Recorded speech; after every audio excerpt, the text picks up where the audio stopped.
আমার একটা প্রশ্ন, কাফেরদের দোজখে পাঠানোর পর মুমিন বান্দাদের সাথে কি করা হইব? তাদেরকে কি সরাসরি বেহেশতে পাঠানো হইব, নাকি তাদের সাথে কোনো জব সওয়াল আছে? একটু বিস্তারিত বলেন। আসলে তুমি যে প্রশ্নটা করছো, এই প্রশ্নটা একেবারে নতুন। আমার মনে হয় এই দুনিয়াতে তুমিই প্রথম করলা। আর কেউ কোনোদিন এই প্রশ্নটা করেনি। বলছিলাম আমি যে যার যার কর্মফল, মানে কর্মফলের যে ফাইল বা ডিভাইস বা আমলনামা ধরায় দেওয়ার পর যার যার বিচারের জন্য সেই যথেষ্ট। তারপর আল্লাহ বলবেন কাফেরদের আলাদা হয়ে যেতে, তখন তাদের পা সাক্ষ্য দিয়া কাফেরদের কাতারে চলে যাবে।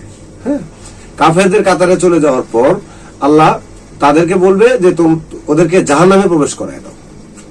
মুমিনদেরকে কিন্তু জান্নাতে প্রবেশ করায় দেওয়ার কথা বলতেছেন না, বলতেছেন ওদেরকে জাহান্নামে, মানে দোজখে প্রবেশ করায় দাও। তো এই ব্যাপারটার পরে তারা যাওয়ার পথে ওই যার কারণে সে জাহান্নামী বা দোজখী হয়েছে তারে দেখা ঝামেলা সৃষ্টি করব। ঝামেলা সৃষ্টি করার পর আল্লাহ বলবো যে এইখানে এই সুযোগ নাই।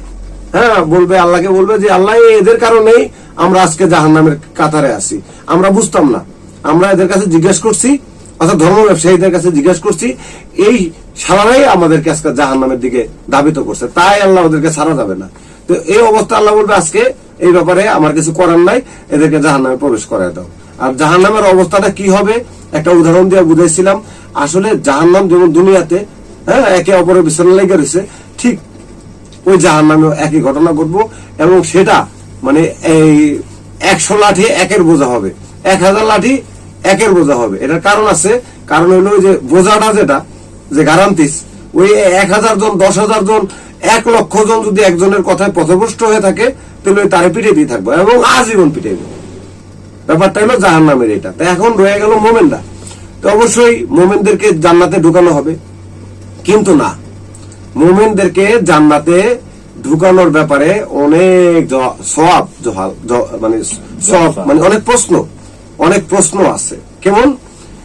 আল্লাহ বলছেন কোরআনে, যেমন সূরা বাকারার ভিতরে বলছেন আল্লাহ 174 নম্বর আয়াতে, আল্লাহ যে কিতাব অবতীর্ণ করছেন সেই কিতাবের কিছু কথা যারা লুকায় রাখে, মানে আয়াত, আর কিছু কথা বইলা তার বিনিময় নেয়, আল্লাহ বলতেছেন তাহারা নিজেদের জটরে, মানে পেটে আগুন ছাড়া কিছুই পড়ে না, মানে খায় না। আল্লাহ হাসরের দিন তাদের সাথে কথা বলবেন না, তাদেরকে পবিত্র করবেন না। আল্লাহ এই যে পবিত্র করবেন না, আমার পয়েন্টটা হচ্ছে এখানে, এই পবিত্রতাটা কি? জান্নাতে যাদেরকে প্রবেশ করানো হবে তাদেরকে পবিত্র করে প্রবেশ করানো হবে। হ্যাঁ, পবিত্রতা অর্জন কিভাবে? আল্লাহ কি সুমন্তর সুদিয়া পবিত্র করে দিবেন? অবশ্যই না। কারণ হচ্ছে এই পবিত্রতা হচ্ছে, যেমন তোমার সাথে আমার একটা ঝামেলা, তোমার সাথে আমার একটা দ্বন্দ্ব, অনেকের সাথে অনেকের দ্বন্দ্ব ঝামেলা, এই মতো অবস্থায় মৃত্যুবরণ করছি, কিন্তু মোমেন তো মোমেনই। আল্লাহ বলছেন কোরআনে যে মোমেনরা যত বড় অপরাধী করুক না কেন, আমি তাদের কোনো অপরাধের দিকে দেখবো না, তাদেরকে জান্নাতে প্রবেশ করাবই। তো যেহেতু আল্লাহর সাথে সে অপরাধ করে নাই, অপরাধ করছে কার সাথে? ব্যক্তির সাথে। ওই ব্যক্তি সাথে সে যে সংক্রান্ত অপরাধ করছে সেই সংক্রান্ত সমাধান সেই ব্যক্তির সাথে হাসরে করা হবে। বুঝাইতে পারছি? যেমন তোমার থেকে আমি 1000 টাকা নিছি, এই 1000 টাকা নেওয়ার কারণে তুমি অনেক ক্ষতিগ্রস্ত হয়েছো, বা ওই 1000 টাকার জন্য তোমার মাকে বাঁচাইতে পারো নাই, বা বাবাকে বাঁচাইতে পারো নাই, বা ওষুধ কিনা খাইতে পারো নাই, অনেক ধরনের থাকতে পারে।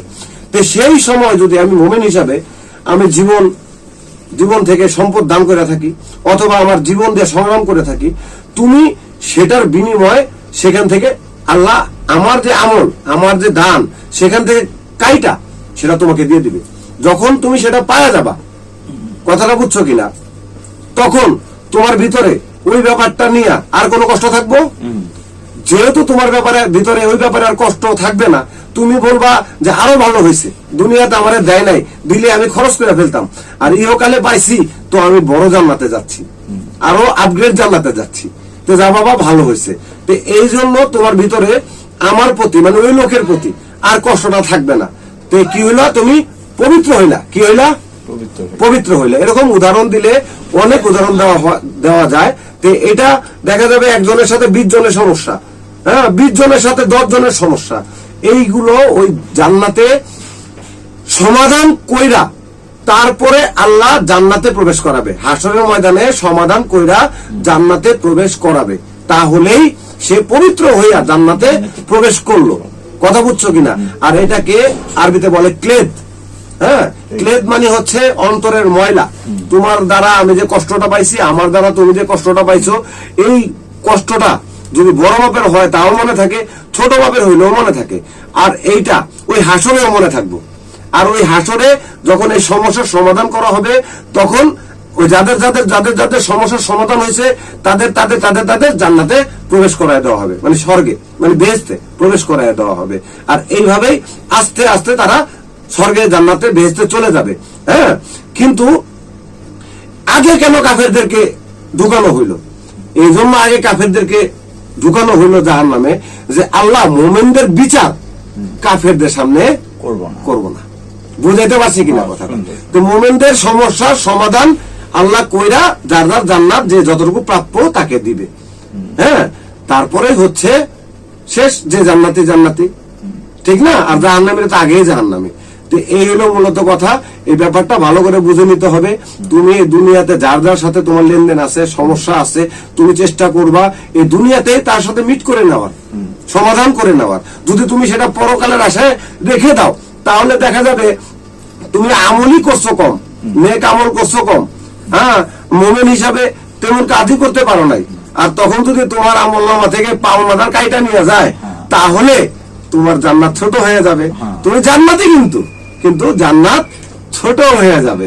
তো এইখানে এই জন্য বলতেছি যে এই ধরনের কাজ করে কারোর সাথে আটকে রাখবা না, সাথে সাথে সমাধান মেলে জীবন দশায় সমাধান করার চেষ্টা করবা। কথাটা বুঝতে পারছো কিনা? ইনশাল্লাহ প্রশ্নকারী বুঝতে পারছে, আপনারাও বুঝতে পারবেন ইনশাল্লাহ। অবশ্যই ভিডিওটি মনোযোগ সহকারে শুনবেন, তাহলেই অবশ্যই বুঝবেন। আল্লাহ হাফেজ।